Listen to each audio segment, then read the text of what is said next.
Yo, what's up mga katropa? Sa tutorial na ito, tuturuan ko kayo kung paano magkabit ng ito, sensor, Smart ID entry o Smart ID alarm, no? Sa Yamaha tuloy, sa Shopee o sa Lazada nabibili to, no? Yung ganito. Ano to? Smart ID. I-swipe mo lang. Ito, kapag ito. Swipe mo lang, aandar na yung motor mo, no? So, itong Yamaha MXI 125, no? Sample lang to, pero applicable siya sa lahat ng motor, no? So, una, tanggalin muna natin itong headlight, tsaka yung taas, tsaka yung sa likod, no? Okay, tropa, reminder ko lang, battery operated o primary type, applicable to, no? So, gayahin nyo to, okay?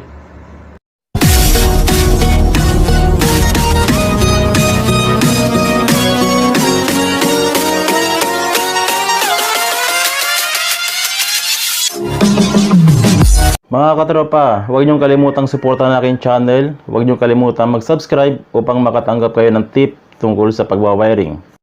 Okay naman mga tropa, kung malapit lang kayo sa Lingayen, Pangasinan, Artacho Street, pwede niyo akong sadyain dyan sa repair shop upang magpa-wiring kayo ng personal sa akin sa inyong mga motor. Yo, what's up mga katropa? Sa video tutorial na ito, ituturo ko sa inyo kung paano magkabit ng ganito, no? Year ago ko na nabili ito, sa matagal na, mga 2 years ago ko na nabili, pero i-share ko na sa inyo. Itong Smart ID entry o tinatawag na Smart ID, no? Ito yung sensor pad niya, ito yung chips niya, no? Pag i-swipe mo nga na ganyan, under yung motor mo, no? So, itong motor na gagawin natin is ano lang to, sample lang to, pero applicable siya sa lahat ng motorcycle, battery operated o primary type, okay? So, ito, tanggalin muna natin itong sa likod niya kasi dyan natin ilagay yung ating pulser. Pero bago ang lahat ay kailangan natin ng okay, muna, saglit lang. So, bago ang lahat, pag-aralan muna natin. Ito yung mabibili nyo sa Lazada o Shopee, no? Ito yung blue tsaka white ay wala nang gamit yan, no? So pinutol ko na siya. Ito naman ang kanyang chips, no? Ayan, yung swipe natin. Itong chips na to mga katropa, ito yung ano, yung kahit mabasa mo hindi siya masisira, ano? Okay, pero bago ang lahat kailangan natin ng relay, no? Yung normal na relay na ginagamit natin sa busina, no? Ito yung relay na ginagamit natin, okay? So, kailangan natin yan. Okay. Lagyan mo natin siya ng wire mga katropa, okay? Ang kagandahan dito sa alarm na to, kasi alarm din to smart ID to o smart entry alarm. So, pag sinusi mo siya, hindi mo agad magpapaandar unless na lang kung isa-swipe mo yung kanyang chips, ano? So, walang pinagkaiba sa alarm. Walang pinagkaiba. Safety rin siya. Bukod dun sa two-way alarm, kailangan mo siyang sa two-way alarm kasi may push start siya, meron siyang trigger, ganun. Dito sa smart entry alarm o dun sa smart ID alarm, pag sinusi mo siya, di mo agad makapandar, kailangan mo siyang i-swipe. So, nangyayari siya ng authorization sa'yo o kaya authentication dun sa may-ari na ikaw talaga may-ari. So, kailangan mo siyang i-swipe yung chips niya, okay? Yun yung pinagkaiba dito sa alarm na to, no? So, okay, umpisa na natin kung paano i-wiring yung relay dun sa ating alarm, no? So, meron tayong tatlong wire na gagamitin. Yung red, no? Ito yung red, yung positive. Next, yung black is ground. At next, yung trigger ng relay natin. Okay? So, importante ito mga tropa. Huwag kayong mag-skip ng video kasi isa-isayin natin yung paglalagay ng relay dun sa ating balas, ano? Okay? So, unahin muna natin itong kulay gray ng ating balas, no? Unahin muna natin siya. Kailangan natin. Okay, yung kulay green ng ating bala sa alarm, ilagay natin sa number 85 ng relay, no? So nakikita nyo, number 85, no? Diyan natin siya iinang, okay? So yung green ng smart ID, smart alarm o smart entry dun sa kulay green ng ating relay, no? So yan, sa number 85. Okay mga katropa, okay, diyan galing yan, no? Yung kulay green, okay?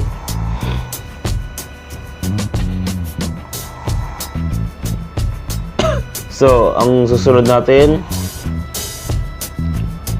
itong kulay red, no? Kulay red ng alarm, no? Nung smart ID, no? So yung kulay red, ilalagay na din siya sa number 86, no? Ng relay, no? 86, nakikita niya? Diyan natin siya iinangin sa number 86, yung red, no? Isa-isahin natin, ha? Yung number tuloy, yung kulay red ng alarm natin sa number 86 ng relay, no?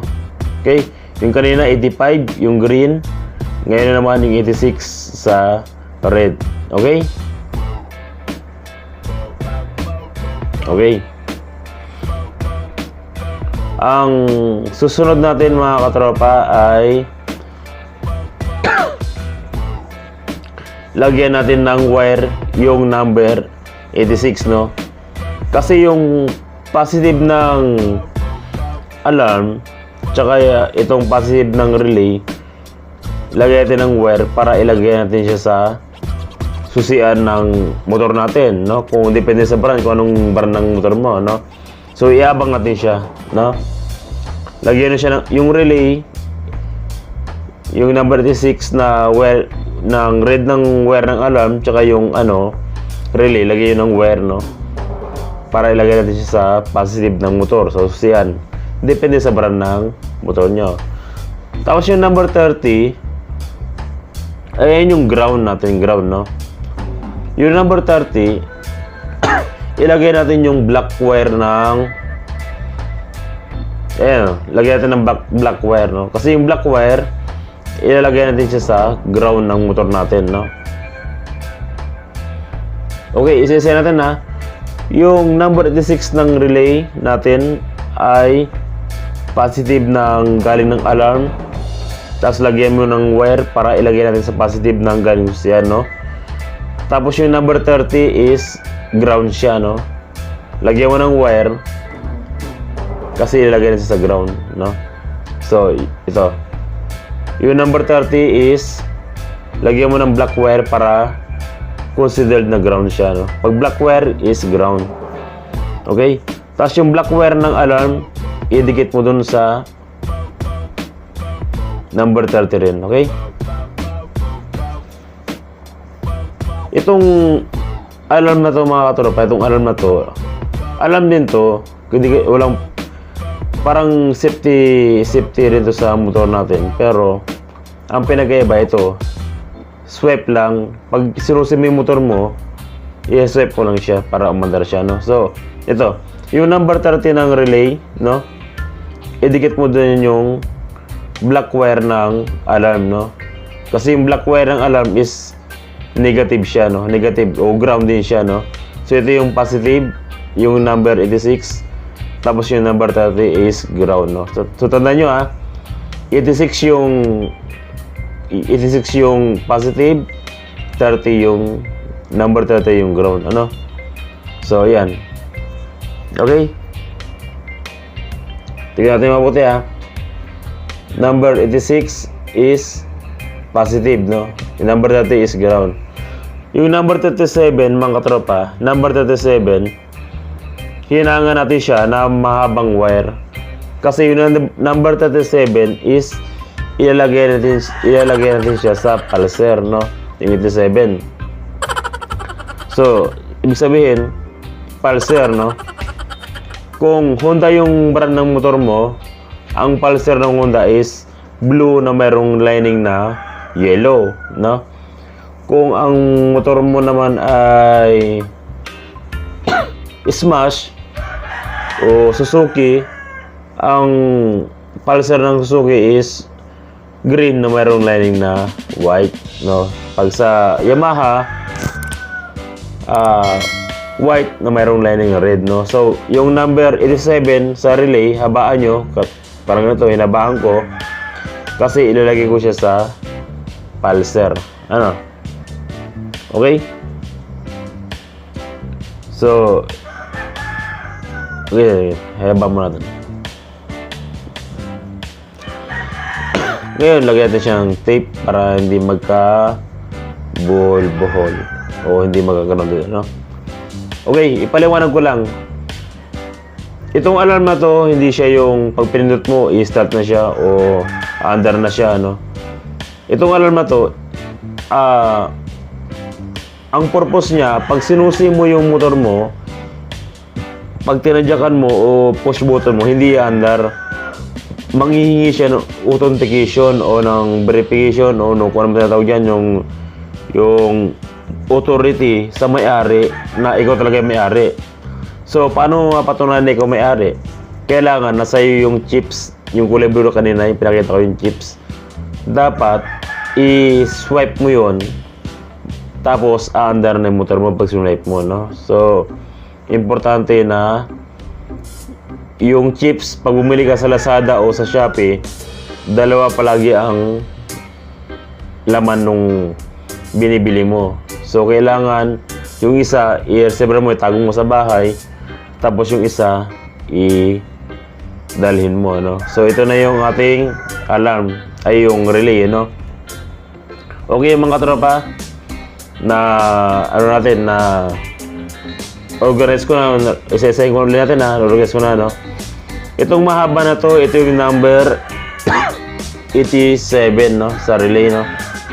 Ito yung number 87, hinabaan natin para sa pulsar ng ating mga motor, ano? So, ito yung number 87. Okay? Ito, 87, ano? So, ang susunod, ito yung number 30, yung ground natin, di ba, sa relay. Ito yung number 30, no? Okay? At ito naman yung number 86, no? 30 at 86. Tapos ito yung ating balas.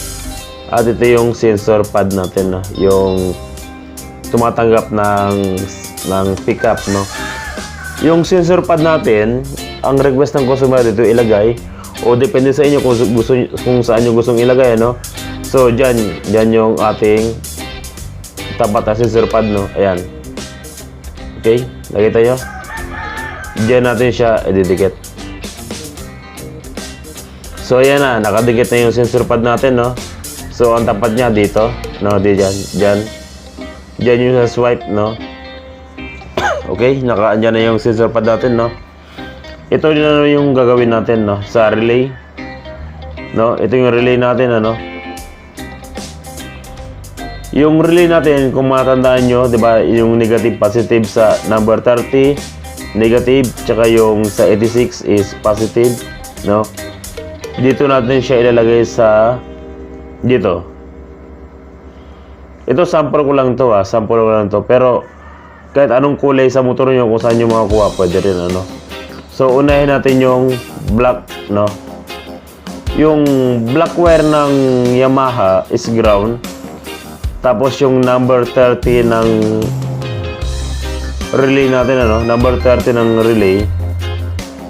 Diyan nilagay. Di ba yung nung hinihinangan natin yung relay, ang ground natin is number 30, di ba? Sa relay, nung sa transparent, di ba? Diyan yung ilagay sa solid block ng Yamaha. O kaya kung Honda naman ang brand nyo, kulay green naman nyo ilagay yung number 30 ng relay, no? Number 30 ng relay sa green wire ng Honda. O kaya kung Kawasaki kayo, doon naman sa black na mayroong line ng yellow, yung ground ng ating ano, no? Next, ito nga natin ay positive, no? Kung maalala nyo, yung number 86 ng relay ay yung positive natin, ano? ilagay nyo yung positive sa light brown ng Yamaha, no? Light brown ng Yamaha. O kaya kung Honda naman ang brand nyo, Honda brand, sa black wire naman ng Honda. O yung solid black wire ng Honda, doon yun ilagay, ano? Kung Kawasaki naman kayo, same lang ng Yamaha, light brown lang din. O kaya kung Suzuki naman ang brand nyo, is kulay orange yung ating paglalagyan ng positive ng number 86 ng relay, ano? Okay? So, ayan na. Isiledo mo natin, ano? Okay? Natandaan nyo? Yung number 30 ng relay is negative at ang number 36 ay positive, ano? Okay? So, ayan na. Ayan na yung from relay. Yung kaninang dinemo natin, ano? Okay? Kasi itong mahaba na to, ito yung number 87, ano, ng relay, number 87. Papagapangin na siya dyan sa pinakadulo kasi yan yung ating pulser. So ito na yan mga tropa. Pinagapan ko na yung ating number 87 ng relay, ano. Pinagapan na natin. Hahanapin natin dito yung ating pulser, no. Yung pulser ng Yamaha, andito, no? Ang hanapin natin sa pulser ng Yamaha ay itong white na mayroong lining na red, ano? Ayan yung pulser ng Yamaha. Kung Honda naman kayo ay blue na mayroong lining na yellow.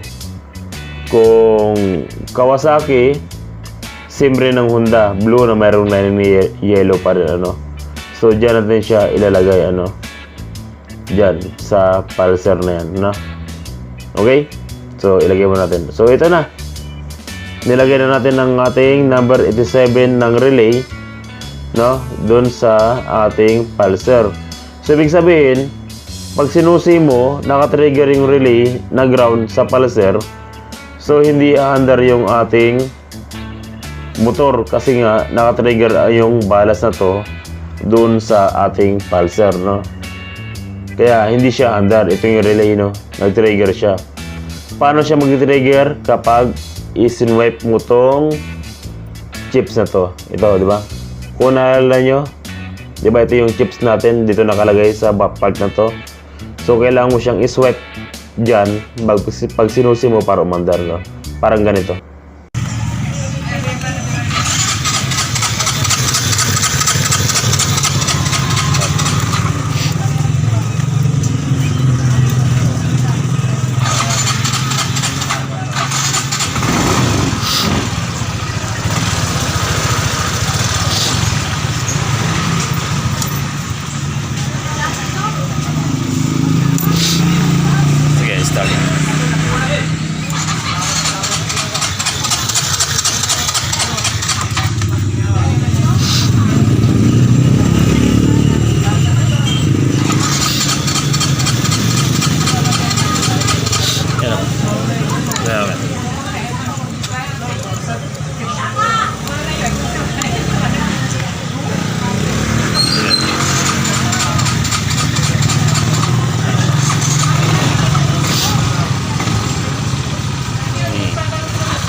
Pero pagpapatayin, boss, dito na. Oh, dito ba yung sa Ibig sabihin yun lang hindi mo mapandar kung hindi mo password niya lang yan.